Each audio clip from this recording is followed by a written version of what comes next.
Balboa back in the sport now, man. We're going to get one of our favorites on. And when I say favorites, I mean it. Rory Markham, how you doing, sir?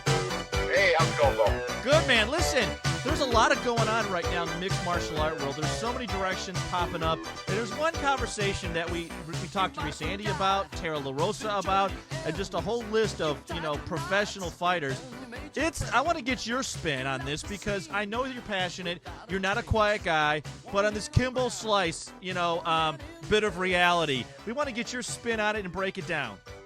Well, I think the only thing, a lot of professionals that have been in the sport for a long time and have been trying to make this professions for so many years, have trouble with Kimbo is, and I don't want to use the word jealousy. I want to use the word, I don't know, earn. He hasn't really maybe earned the kind of money that he's made and what he's making, and the kind of publicity that he's getting is kind of putting a spin on the sport that we've been looking to fight against for the last, 10, 15 years. We were hit with this horrible stigma when the first UFCs came out, and we did our best to try to get over that, and now we're back to kind of, a guy who was a street brawler, knocking eyes out of people's heads, and he's getting glorified for it. So that, I think, people are having a lot of trouble with.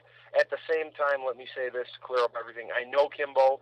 I've heard from many sources. Boss trains him, and he's told me he's a really hard-working guy. And so in that respect, he's getting paid for how hard he's working. At the same time, though, it's just dues haven't been paid and met, and I think a lot of people are having trouble with that. Well, I think the biggest thing that I have is that I like Kimbo Slice, the interviews. I think he's a nice, a little side issue. But the biggest issue I have with Kimbo is he fought an out-of-shape boxer. Clearly, Mercer was a out-of-shape boxer who did not come to an event to fight. Second off, Tank Abbott. I don't care what anybody says about Tank Abbott. He's a Hell's Angel, dumb redneck. I'll say it to his face. He can punch me.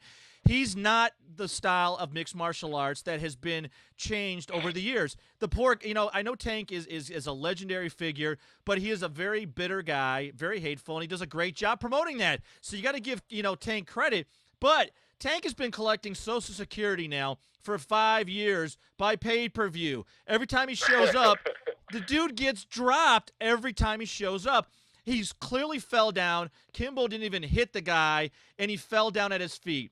Kimbo hasn't fought anybody. And I understand Bass, and Bass getting involved with it because Bass is just a quality guy, and Kimbo is not a hard guy to like.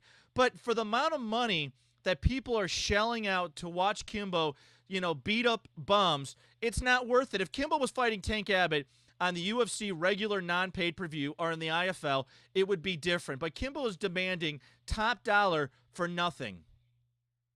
Exactly. That comes down to just the whole thing where we've got this breed of mixed martial artists now, and we've been working on it for years. I mean, I think we're right where we need to be. You've got guys like St. Pierre going out there and mixing up their game and just really showing what a mixed martial artist should truly be. You've got a guy like Kimbo who fights Bull Cantrell. The guy takes, he went out there and got hit once and took a dive after 12 seconds.